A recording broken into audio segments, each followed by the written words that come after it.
예민하고 생각이 많은 사람은 이렇게 살아야 마음이 편안합니다. 부처님 말씀. 세상은 늘 빠르게 흘러갑니다. 어제의 일은 오늘이 되면 이미 낡은 이야기가 되고, 내일의 일은 아직 오지 않았음에도 마음속을 흔들어 놓습니다. 예민한 사람은 이 흐름 속에서 더 많은 것을 보고 듣고 느낍니다. 누군가의 표정이 아주 조금 변했을 때 그 미묘한 변화를 알아채고 마음속에 오래 담아둡니다. 주변의 작은 소음조차도 가슴에 파문을 일으킵니다. 그리고 그 파문이 잦아들기도 전에 또 다른 파문이 일어납니다. 예민함은 결코 잘못이 아닙니다. 그것은 세상을 깊이 들여다볼 수 있는 힘입니다. 다른 사람이 지나쳐버린 고운 빛깔을 알아보고, 다른 사람이 무심히 흘려버린 아픔을 함께 느낄 수 있는 능력입니다. 그러나 이 예민함이 나를 지치게 하는 순간이 있습니다.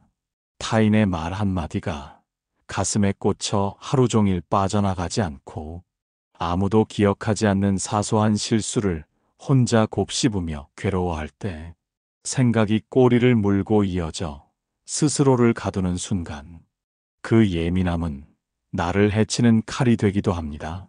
부처님께서는 마음이 괴로울 때 그 괴로움의 근원을 찾고 그 뿌리를 뽑으라고 하셨습니다.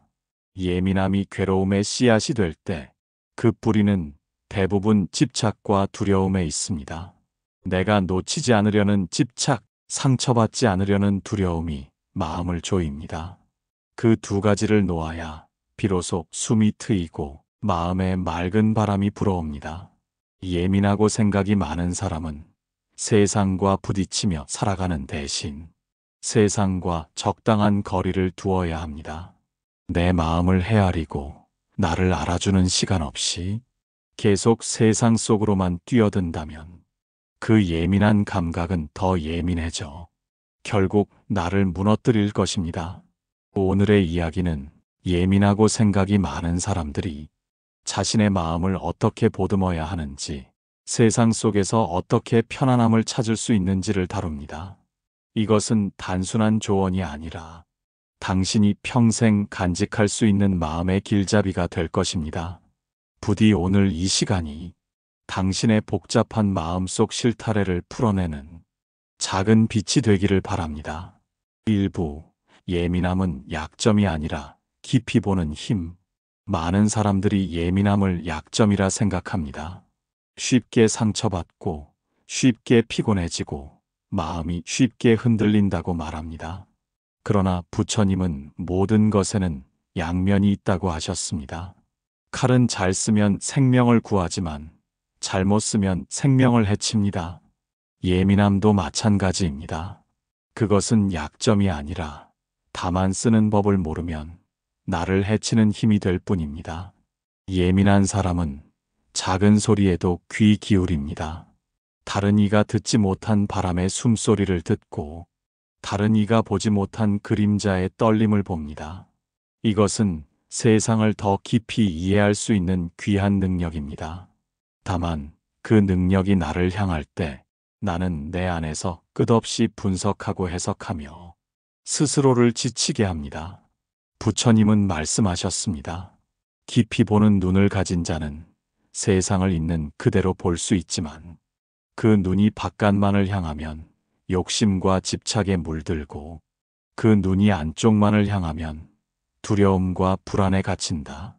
그러니 그 눈을 반으로 나누어 절반은 세상을, 절반은 나를 보아야 한다. 예민함을 가진 사람은 타인의 마음을 잘 읽는 대신 자신의 마음은 잘 놓칩니다. 다른 사람의 말투, 표정, 숨소리 하나하나에 집중하느라 정작 내 마음이 무너지고 있는 것을 늦게 알아차립니다. 그러니 먼저 나를 관찰하는 훈련을 해야 합니다. 내 가슴이 조여올 때, 내 호흡이 가빠질 때, 그 순간을 잡아채서 지금 내 마음이 힘들어하고 있다고 알아차리는 것입니다. 그 알아차림이 바로 예민함을 지혜로 바꾸는 첫 걸음입니다. 예민함은 약점이 아니라 깊이 보는 힘입니다. 다만 그 힘을 어디에 쓸 것인지는 내가 정합니다. 남의 마음을 헤아리기 위해 쓸 수도 있고, 나를 괴롭히는 과거의 장면을 붙잡기 위해 쓸 수도 있습니다. 부디 그 힘을 나를 보살피는데 먼저 쓰십시오. 그러면 세상도 더 온전히 보이게 될 것입니다. 2부. 과도한 생각이 나를 괴롭히기 시작할 때, 생각은 본래 나를 지키기 위해 존재합니다. 미래를 대비하고 위험을 피하며 더 나은 선택을 하기 위해 마음은 쉼 없이 생각을 만들어냅니다. 그러나 부처님은 말씀하셨습니다. 물이 너무 맑으면 고기가 살지 못하고, 마음이 너무 복잡하면 평안이 깃들지 못한다고. 예민한 사람은 세상을 더 깊이 들여다보기 때문에 생각도 그만큼 깊고 세밀합니다. 하지만 그 생각이 어느 순간부터는 나를 보호하는 울타리가 아니라 나를 가두는 감옥이 됩니다. 그 시작은 대개 사소한 한 장면에서 비롯됩니다. 누군가의 말 한마디가 마음에 남았을 때 나는 그것을 곱씹고 다시 풀어보고 다른 의미가 있는지 의심하며 되새깁니다. 그러다 보면 그 말이 가진 무게는 처음보다 10배, 20배로 불어납니다. 마치 손바닥만 한 구름이 점점 커져 하늘을 뒤덮는 것처럼 생각은 커지고 마음은 그 안에 갇히게 됩니다. 부처님께서는 괴로움의 원인을 집착이라고 하셨습니다. 생각이 많은 사람은 그 생각에 집착합니다. 놓아주면 사라질 것을 끝까지 붙잡고 의미를 부여하며 스스로의 마음을 더 무겁게 만듭니다. 이것이 과도한 생각이 나를 괴롭히는 시작입니다. 이럴 때 필요한 것은 멈춤입니다. 멈춤은 단순히 아무것도 하지 않는 것이 아니라 생각의 흐름을 알아차리고 잠시 발걸음을 멈추는 것입니다. 마음속에서 생각이 쏟아져 나올 때 그 흐름을 억지로 끊으려 하지 말고 그저 지금 내가 이런 생각을 하고 있구나 하고 바라보십시오. 그 순간 생각과 나 사이에 거리가 생기고 그 거리가 숨 쉴 틈을 만들어줍니다. 생각을 줄이는 것이 목적이 아닙니다. 생각이 나를 삼키지 않도록 나와 생각 사이에 작은 공간을 만드는 것이 목적입니다. 그 공간 속에서 마음은 다시 숨을 고르고 생각은 제자리를 찾게 됩니다. 과도한 생각이 나를 괴롭히기 시작할 때 그것은 더 많은 답을 찾아야 할 신호가 아니라 이미 충분히 생각했다는 신호입니다. 그때는 부디 스스로에게 말해 주십시오. 이제 괜찮다. 이제 그만 놓아도 된다고. 3부. 타인의 시선을 내려놓는 연습. 예민하고 생각이 많은 사람의 마음을 가장 힘들게 하는 것 중 하나는 바로 타인의 시선입니다. 그 시선은 실제로 존재하기도 하고 때로는 내 마음 속에서 만들어낸 그림자이기도 합니다. 누군가의 말투와 표정을 세밀하게 읽어내는 능력이 때로는 나를 괴롭히는 칼날이 됩니다. 부처님께서는 말씀하셨습니다. 세상 사람 모두의 마음을 기쁘게 하려 하면 끝내 나 자신을 잃게 된다고. 그 누구도 모든 이에게 좋은 사람이 될 수 없으니 모든 사람의 시선을 기쁘게 하려는 마음을 놓아야 한다고. 타인의 시선을 의식하는 이유는 그 시선 속에서 나의 가치를 확인하려 하기 때문입니다. 인정받고 싶은 마음, 비난받고 싶지 않은 마음이 나를 끊임없이 긴장하게 만듭니다. 그러나 그 긴장은 마음을 조이고 몸을 경직시키며 하루의 평온을 앗아갑니다.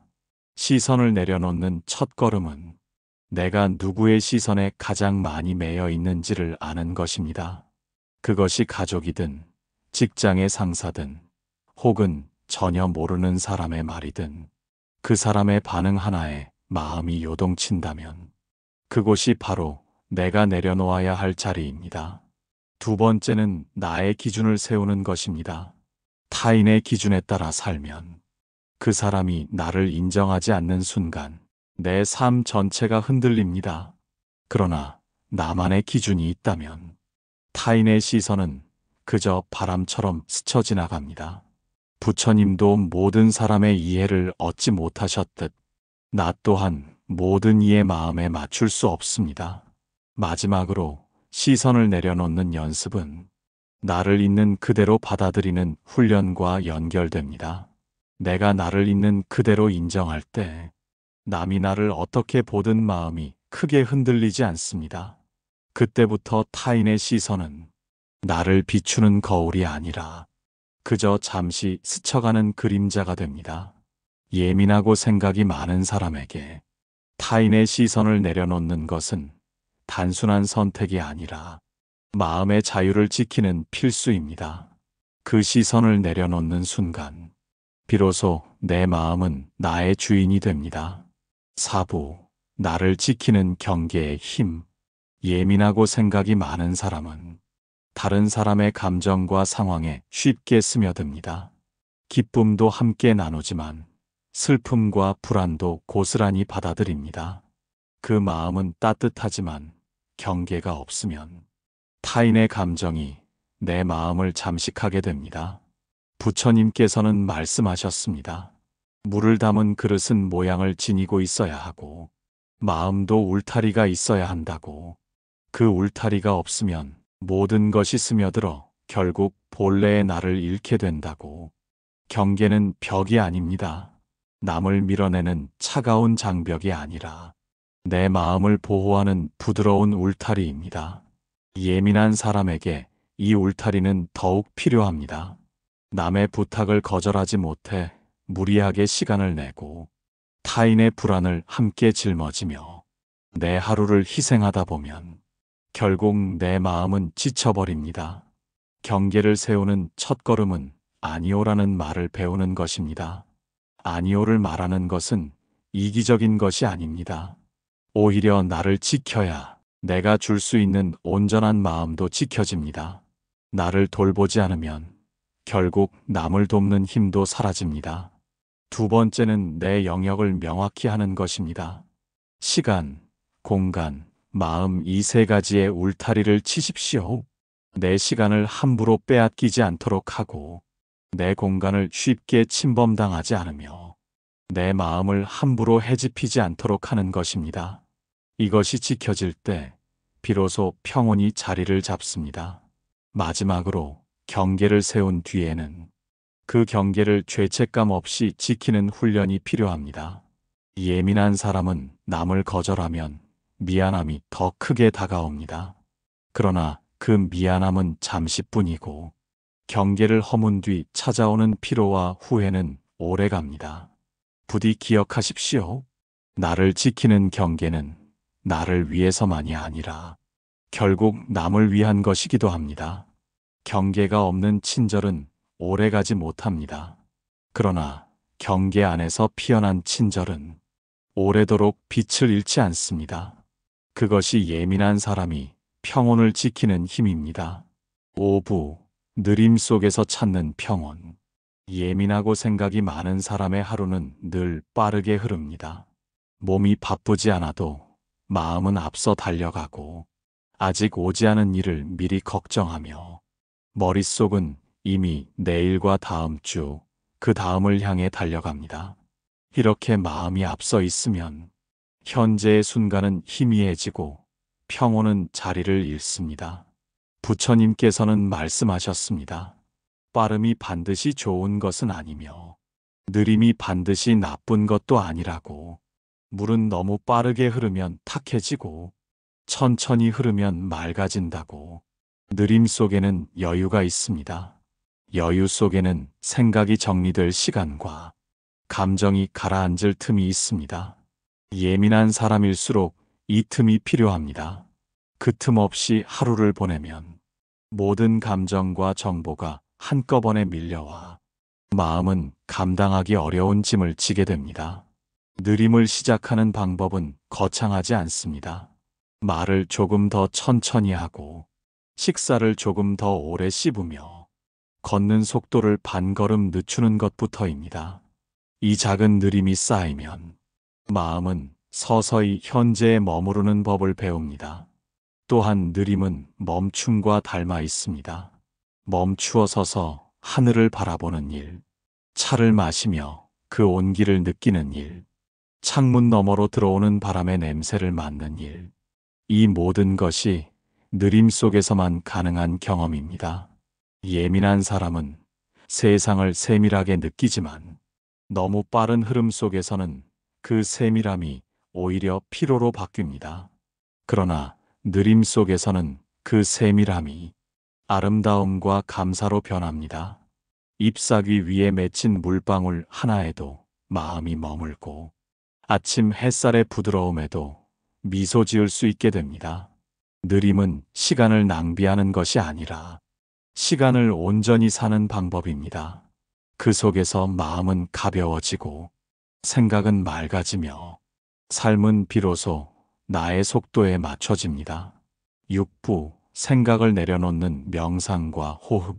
예민하고 생각이 많은 사람에게 명상과 호흡은 마음을 치유하는 가장 부드러운 약입니다.